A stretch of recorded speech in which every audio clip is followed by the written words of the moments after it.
ఒక్క సమస్య కాదు, రెండు సమస్యలు కాదు, అనేక సమస్యలు ఉన్నప్పుడు కూడా ఖచ్చితంగా పరిష్కారం అవుతుందని చెప్పేసి మేము భావించాం. ఖచ్చితంగా మార్పు వస్తుందని చెప్పేసి కూడా అనుకున్నాం. కానీ అందుకే ఓటేస్తామని చెప్పేసి ఇక్కడ ఉన్నటువంటి రైతులు కూడా చెప్తున్నారు. మిగతా కొంతమంది రైతులను కూడా అడిగి తెలుసుకుందాము. మీరు చెప్పే ఇప్పుడున్నటువంటి ప్రభుత్వం గత 10 ఏళ్ల పాటు కేసీఆర్ సర్కార్ ఎట్లా ఉంది, ఇప్పుడున్నటువంటి ప్రభుత్వం ఎట్లుంది? ఈ కేసీఆర్ కావాలా, రేవంత్ రెడ్డి కావాలా? కేసీఆర్ కావాలి. మాకు చాలా సంతోషం. కేసీఆర్ చేసిన పనులు ఎవ్వడు చేయలేదు. నాకు గుర్తున్న వరకు అయితే మాకు మంచిగా అది వరకు 200 ఉండే పింఛని. ఆయన వచ్చినప్పుడు 2000 చేసిండు. చాలా అందరు మంచి నమ్మించి గుండి కోసిండు. ఈ లంజ వాళ్ళు అందరు బొర్రలు పడ్డారు. చాలా బొర్రలు పడి ఏమో కేసీఆర్ చేసినట్టు చేస్తున్నట్టు చేయలేదు. నాకు 3 ఎకరాల భూమి ఉన్నదే, ఒక గుంట కూరకు 4 ఎకరాలకు అచ్చరాక ఆబట్టిండు నాకు. అయితే కేసీఆర్ చేసిన పనులన్నీ మంచిగానే ఉన్నాయి, పర్వాలేదు. పంటలు పండుతున్నాయి, అన్ని మంచిగానే చేసి నీళ్ళు వస్తున్నాయా? నీళ్ళు వస్తున్నాయి, నీళ్ళతోనే బాగుపడ్డాం. ఆ నీళ్లు వస్తేనే మేము బాగుపడి పని చేసుకుంటాం. ఇప్పుడు నీళ్ళు వస్తున్నాయి అంటున్నా, నీళ్ళు అందుతున్నాయా? నీళ్ళు ఎక్కడి నుంచి వస్తున్నాయి మీకు? ధర్మసార చెర్లకి వెళ్ళేస్తాను, ధర్మసార చెర్లకి వెళ్ళేస్తాను. ఇప్పుడు మేము బతికేది అయితే ఆయన పేరు చెప్పుకునే పడతాను. చాలా కేసీఆర్ అయితే చేసే పనులు చేసాడు మంచిగా. ఆయన చేసిన పనులు ఎప్పుడు చేయాలి? ఈ నమ్మించి వీళ్ళు ఏదో మోసం చేసిండ్రు, అంత ఆగమాయిళ్ళు, ఏం చేయలే ఆయన వచ్చిన పనులు. ఇప్పుడు కేసీఆర్ చేసిన పనులే మంచిగా ఉన్నాయి. అంటే ఇంకా కొంత సమయం పడుతుంది. ఖచ్చితంగా రాష్ట్ర ప్రజల కోసం మేము ఉన్నాము.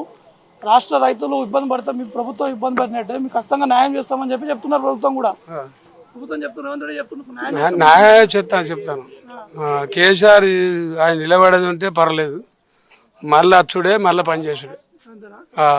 100కు 100 వాళ్ళు ఇక చూసిండు కదా. ఒక ఆడోళ్లకు బస్సు చేసిండు ఆయనే, దామోదర్ రెడ్డి బస్సులో చేసిండు. ఆడోళ్ళు ఎక్కడ రావాలో ఢిల్లీ పోయాలంటే పోయేస్తాను. ఒక ఆడోళ్ళకి మేము మొగోళ్ళం పోతే మేము దివాణాలు అయితే మాకు కుర్చిచ్చిన లేడు, ఏ ఊరి పోని కుర్చిచ్చిన లేడు. ఆడోళ్ళే అంత నడతాను, ఆడోళ్ళే నడతాను. బస్సులు ఇచ్చుడు ఆడోళ్ళే నడతాను. మొగోడు సుత ఇయ్యాల పొద్దాకెడిపోయినా అంటే, ఇవాళ పొద్దాకెడిపోయినా అంటే, ఏ గాడిద కొడుక నువ్వేం చేస్తానవరా, ఇంటికాడ నుండి ఏం చేసినవరా, నేను ఎక్కడికో పోయి వచ్చినా 10 రూపాయలు సంపాదించుకొచ్చినా, నాకు ఆయన బస్సు పెట్టిండు నాకు, నేను ఎక్కడికో నువ్వు పువ్వాంటి పెట్టినావురా అంటాడు, అడుగుతాను. ఆడిదానికి అధికారం ఇచ్చిండు ఆయన. ఇవాళ పొద్దాకపోతే ఇతర పని చేసుకొచ్చుకుంటాను. ఇవాళ అడిగేటోడు ఉండడా? ఎవ్వరు లేడు. అధికారం అంతా ఆయనకు వచ్చింది. ఏదో నమ్మించి బోర్లేచిండు, ఆయన గెలిచిండు. అయితే ఇక ఆయన చేసేవారి దగ్గర కేసీఆర్ మాత్రం మళ్ళీ పడితే మాత్రం తప్పకుండా వస్తాడు. మేము అందరం వాళ్ళవేనా. మొత్తానికైతే బీఆర్ఎస్ పార్టీ గతంలో ఉన్నటువంటి కేసీఆర్ పాలన మాత్రం పూర్తి స్థాయిలో కూడా మాకంతా కూడా బాగుంది. గతంలో రైతులు సంబంధించిన విషయాలు కావచ్చు, ఇంకా అనేక విషయాలు కూడా వారందరూ కూడా ప్రభుత్వం నుంచి సహకారం కూడా అందిందని చెప్పేసి వారు కూడా మీరు చెప్పే.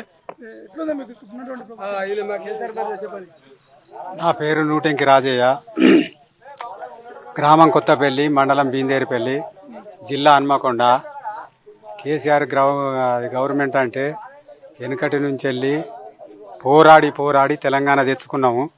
సకల కష్టపడి, సకల జనులు కష్టపడి, ఏ కులం అనకుంటా, ఏ జాతి అనకుంటా, అన్ని తీరుల తిప్పలపడి తెలంగాణ తెచ్చుకున్నాం. తెలంగాణ తెచ్చుకొని మంచి పరిపాలన. కేసీఆర్ అచ్చుడితోటే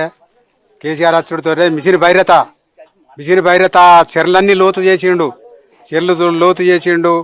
దాంతో పాటుగా కాలం ప్రకృతి అనుకూలించింది. చెర్లు నిండినాయి కదా. అబ్బా ఆసాములకు కరువు అన్నది వేయిందిరా అనుకున్నాడు. కరెంటు 24 గంటలు కరెంట్ ఇచ్చిండు. కరెంటుతో పాటుగా ఆసాములకు ఏమున్నది, కాయేది నీళ్లున్నాయి, కరెంటు ఉన్నది. ఇక ఒకటి రైతు భరోసా, రైతులకు ఎకరాన 5,000 ఇవ్వాలనుకున్నాడు. ఎకరాన 5,000 పంటకు 6 నెలలకు ఒకసారి పంటకు రైతు బంధు ఇచ్చిండు. పుష్కలంగా ఆసాములు సస్యశ్యామలంగా 9 సంవత్సరాలు అనుకూలంగా ఉన్నారు. ఆసాంలో పంట పండింది, కూలీలకు పనులు దొరికినాయి. మంచిగా ఎదిగే మోపుకే. ఇక మళ్ళీ ఈ రేవంత్ రెడ్డి కానిపోయిన మాటలు చెప్పి, పెద్ద అవండాలు చెప్పి, ఇది అది అని 36 అబద్ధాలు చెప్పి 24 హామీలు తెచ్చి గెలిచిండు. గెలిచిన కాడి నుంచి వెళ్ళి ఏది ఇచ్చులు లేదు. ఈ పింఛన్లు 2 సార్లు పింఛన్లు పోయినాయి. రైతు బంధు పోయింది. 2 లక్షల రుణమాఫీ అన్నాడు. టక్ ఇవి ఇవి తెచ్చుకోలే అవి నేను వేస్తున్నా అన్నాడు. అది వరకు ఇంతవరకు 2 లక్షల రుణమాఫీ కాలేదు. ఏ గ్రామానికి పోదాం, ఎక్కడికైనా పోదాం, ఏ గ్రామానికి పోయి పూర్తిగా 2 లక్షల రుణమాఫీ అయిందంటే దేనికంటే దానికి మేము ఒప్పుకుంటాం.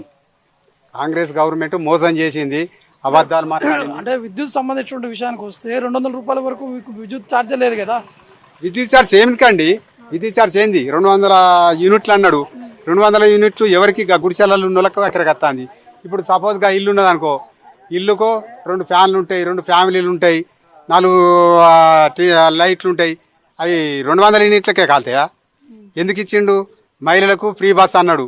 మహిళలు ఎందుకు ఏమిటి పోతాన్లు?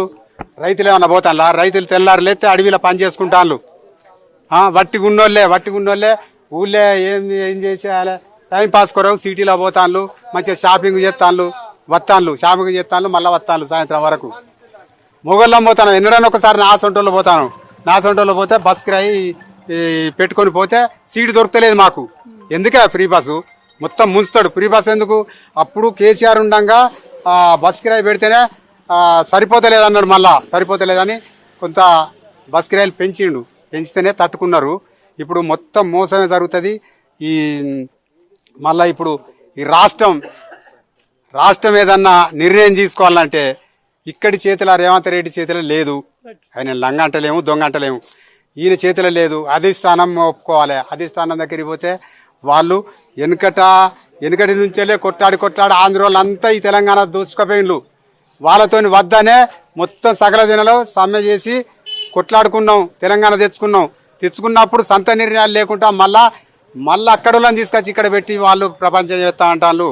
అది ఎప్పుడు సాధ్యం కాదు. మొత్తానికైతే అనేక అంశాలు, ఇటు మహాలక్ష్మి సంబంధించిన స్కీమ్ కావచ్చు, ఇందిరమ్మ సంబంధించిన స్కీమ్స్ కావచ్చు, ఇప్పటికే 200 యూనిట్ వరకు ఉచిత విద్యుత్ సంబంధించిన స్కీమ్స్ కావచ్చు, ఇంకా అనేక అంశాలు కూడా ఉండడం జరిగింది. కరెక్ట్గా మీరు చెప్పండి, ఇప్పటికే ఇందిరమ్మ ఇల్లు సంబంధించిన స్కీమ్స్ కూడా తీసుకురావడం జరిగింది. ఒక నిమిషం.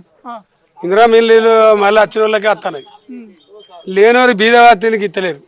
వచ్చినోనికి 30 మందికి వచ్చినాయి, 30 మందికి మళ్ళీ ఉన్నోనికి ఇస్తాను. మరి దానికి ఎందుకు గురించో కానీ లేనోనికి చూసి అందరికి ఇవ్వాలి.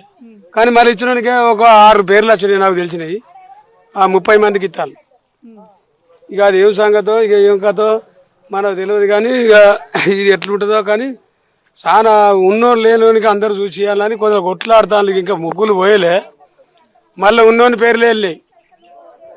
ఎంతో మంది సామాన్య ప్రజలు ఉన్నప్పటికీ కూడా వారు ఖచ్చితంగా అన్ని అందేటువంటి విధంగా కూడా ప్రభుత్వం చూసుకోవాలి. కానీ ఆ విధంగా లేదనే విధంగా కూడా ఇటు ఉన్నటువంటి రైతులు కూడా చెప్పడం జరుగుతుంది. ఇది మొత్తానికైతే ఒకవైపు కాంగ్రెస్ ప్రభుత్వం ఇప్పటికే అధికారంలోకి వచ్చి 7 ఏడాదిన్నర అవుతున్నటువంటి నేపథ్యంలో అనేక సమస్యలు ఉన్నాయి, అనేక హామీలు ఉన్నాయి, అనేక అంశాలపై కూడా వారు ప్రస్తావించినప్పుడు కూడా కేవలం ఉచిత బస్సు సంబంధించినటువంటి అంశాలపైన వారు ఎక్కువగా ఫోకస్ పెట్టారు. కానీ రైతులు తీవ్రస్థాయిలో ఇబ్బందులు పడుతున్నామని చెప్పేసి కూడా ఇక్కడ ఉన్నటువంటి రైతులు కూడా చెప్పడం జరుగుతుంది. కెమెరామెన్ సునీల్తో నవీన్, హన్మకొండ జిల్లా నుండి.